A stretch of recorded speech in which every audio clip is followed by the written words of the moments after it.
Según Génesis 47, 12, 27, durante la sequía en Egipto, José almacenó y preservó el alimento. Para subsistir, la gente tuvo que venderlo todo y, al fin, incluso a sí mismos.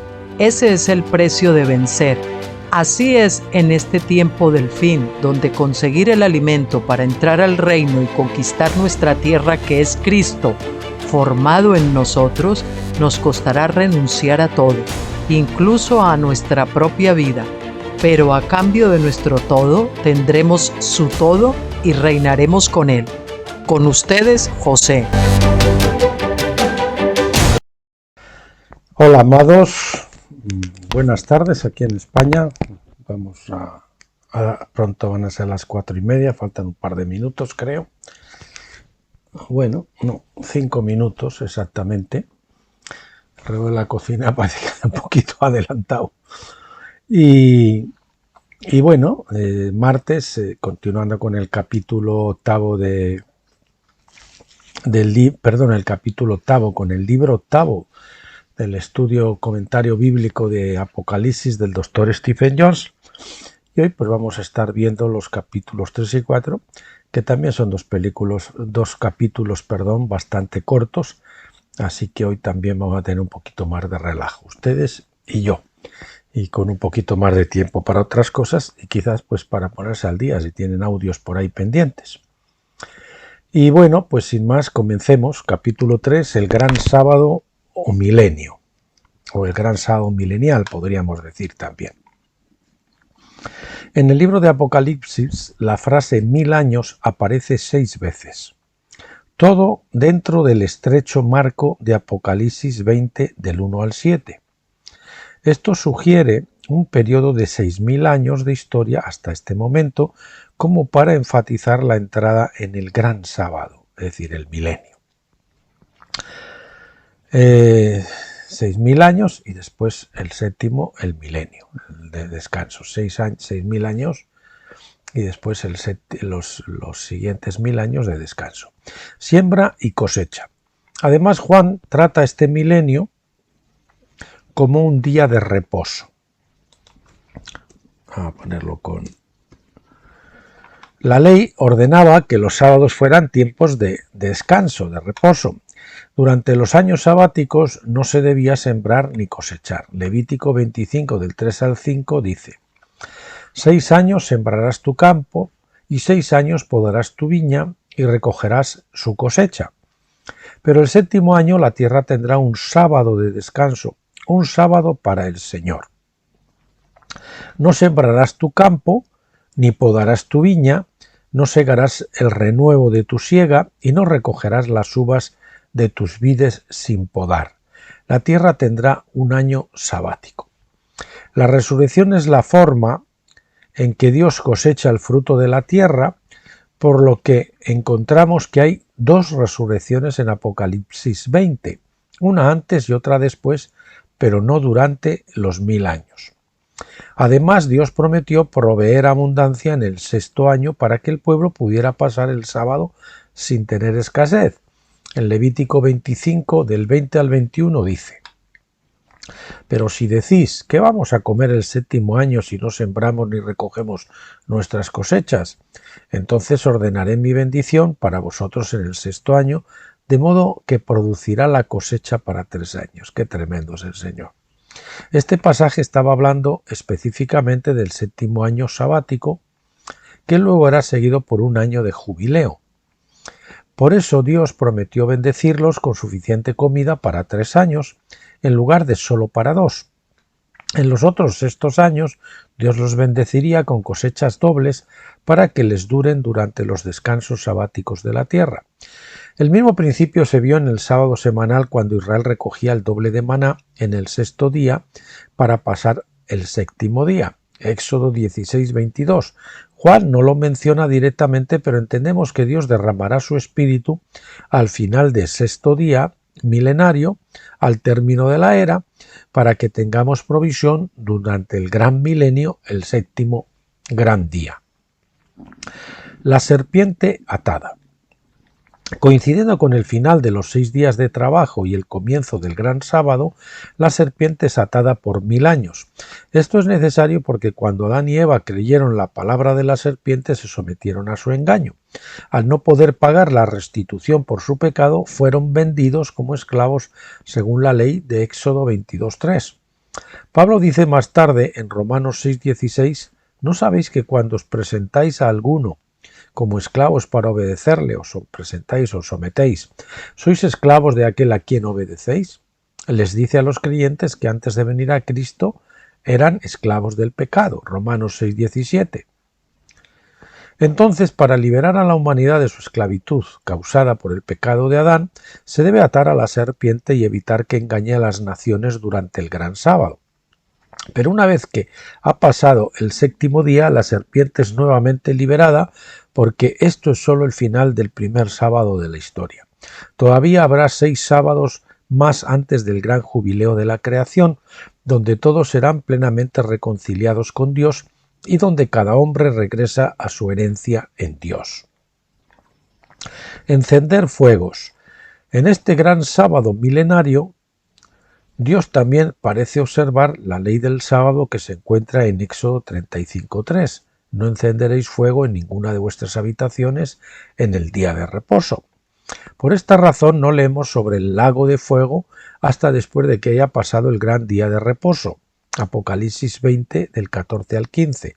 La ley misma profetiza de los actos de Dios porque Él sigue su propia ley. ¿Por qué? Porque la ley de fuego emana de su naturaleza y Él siempre será fiel a sí mismo.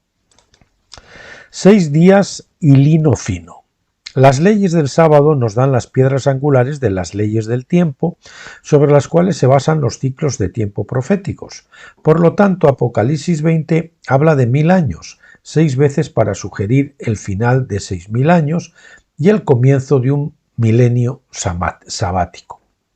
La palabra hebrea para 6 es shex. En Éxodo 29, 6 días trabajarás, pero shex, como se usa en Éxodo 39:28, al describir la vestidura del sumo sacerdote también es la palabra para lino fino. O sea, shex es la palabra para lino fino y también para 6.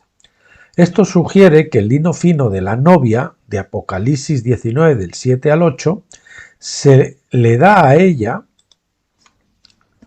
al final de los 6000 años. Aunque la novia se compone de personas que han vivido a lo largo de muchas generaciones, o sea, los vencedores de todas las generaciones que ya estaban muertos y son resucitados junto a los vencedores que en aquel momento estén vivos. Esa es la novia. Aunque la novia se compone de personas que han vivido a lo largo de muchas generaciones, Juan se refería al momento en que el cuerpo estaría completo. Ella está así vestida y lista después de 6000 años. Bien, comenzamos el capítulo 4, resucitando a los gobernantes, a los que van a gobernar durante ese periodo de 1000 años, durante el milenio sabático. La primera parte de Apocalipsis 24 dice: y vi tronos y se sentaron sobre ellos y se les dio juicio. Los que están sentados sobre estos tronos son los vencedores, son los santos, son los santos que Daniel 7:27 describe cómo se les da dominio sobre la tierra.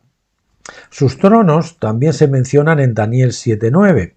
Seguí mirando hasta que se establecieron tronos. Sus tronos son distintos del trono del anciano de días, pero aún así muestran que Dios ha delegado autoridad a sus santos. En otras palabras, Dios gobierna la tierra indirectamente, dando a los vencedores el gobierno directo para cumplir su intención original de Génesis 1:26, que dice: hagamos al hombre a nuestra imagen, conforme a nuestra semejanza, y que él gobierne o que él señoree. Después de un largo periodo de 7 tiempos, en el que el dominio había sido entregado a los gobiernos de las bestias, por fin ha llegado el tiempo de que la autoridad sea transferida a los santos del Altísimo. Por lo tanto, Apocalipsis 20 se correlaciona con la 20ª letra del alfabeto hebreo, la rex, que significa cabeza. En este caso, denota jefatura y gobierno. Apocalipsis 24 continúa. Y vi las almas de los que habían sido decapitados por causa del testimonio de Jesús y por causa de la palabra de Dios, y los que no habían adorado a la bestia ni a su imagen, y no habían recibido la marca en su frente y en su mano, y vivieron y reinaron con Cristo 1000 años. Esta declaración está diseñada principalmente para decirnos que no todos los cristianos gobernarán en la era venidera. Aquí tenemos que decir, una de las cosas que nos habían enseñado bien en el pentecostalismo es que había dos resurrecciones, pero se decía que la primera era para todos los creyentes de cualquier grado de madurez y la otra era solo para los incrédulos.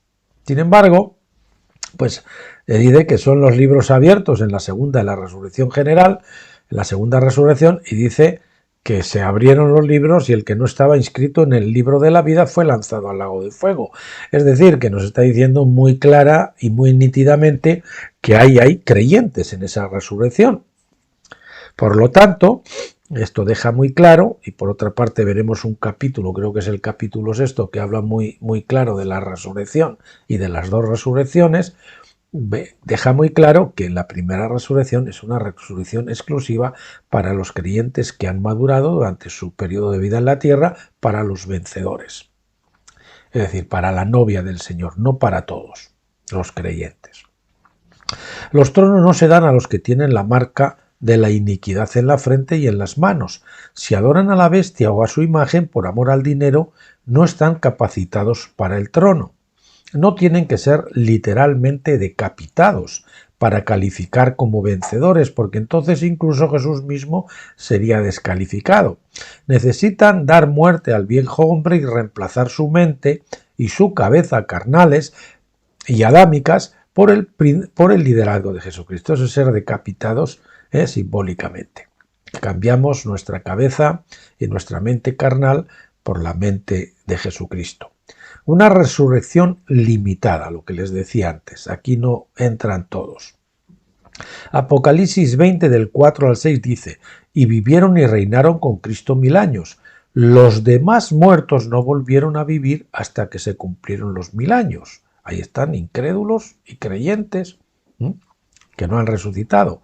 Esta es la primera resurrección. Bienaventurado y santo es la exanastasis, usando el griego, o la superresurrección, que algunos la llaman. Esa es la que decía Pablo, por ver si luego alcanzar la exanastasis, es decir, la resurrección bienaventurada. Y dice el 6, bienaventurado y santo el que tiene parte en la primera resurrección. Sobre estos la muerte segunda no tiene poder, sino que serán sacerdotes de Dios y de Cristo y reinarán con él 1000 años. Estos no necesitan pasar por el lago de fuego de ninguna manera, segunda muerte, ni siquiera van a estar en las tinieblas de afuera.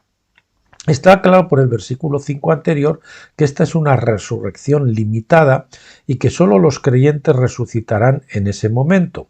El resto de los muertos no resucitará en este momento, sino que deberá esperar la resurrección general después de que se completen los 1000 años. Apocalipsis 20 del 11 al 12. Que Juan llame a esta la primera resurrección implica que viene otra resurrección después. El punto de vista griego de las Escrituras trata esta primera resurrección de manera alegórica y personal, afirmando que es una referencia a la justificación por la fe de uno, a la salvación del Espíritu. Dicen que cuando un hombre viene a Cristo y es bautizado, pasa de muerte a vida. Este proceso espiritual, dicen, es la primera resurrección y luego asciende para sentarse con Cristo en los lugares celestiales. No dudo que esto es lo que les sucede a los individuos uno a uno a medida que se vuelven parte del cuerpo de Cristo, pero Juan no se estaba refiriendo a individuos que venían a Cristo. Miraba proféticamente la resurrección del cuerpo de muchos miembros que incluía a los mártires a lo largo de la historia. Si bien los creyentes individuales ciertamente disfrutan de una medida de autoridad espiritual durante sus ministerios en la tierra, ellos, como el mismo Daniel, han estado sujetos a los reyes de las naciones bestias, de los imperios bestias. Los santos a lo largo de la historia han sido limitados en su autoridad terrenal por el juicio divino sobre Jerusalén y sobre los reyes de Judá, que fueron despojados del mandato de dominio. Jeremías 27, versículos 6 y 11. No es hasta que estos sistemas de bestias alcanzan el final de su mandato divino que los santos, como un cuerpo de personas, reciben jurisdicción total sobre la tierra. Y bien, pues como les dije, son 2 capítulos muy cortitos. El próximo lunes, Dios mediante, continuaremos con el capítulo 5, el enfoque correcto de la revelación. Y mañana miércoles no sé si vamos a poder, porque yo tengo una cita médica que no puedo evitar, entonces no sé si me dará tiempo a grabar y a continuar con el bautismo del Espíritu Santo, que es lo que estábamos viendo el miércoles, y eso pues quedará para la siguiente semana. Bueno, pues nada, lo que les dije, aprovechen que este es cortito para escuchar alguno de los que tengan pendientes y les invito a acompañarme mañana nuevamente. Hasta entonces, que Dios los cuide y que Dios los bendiga mucho.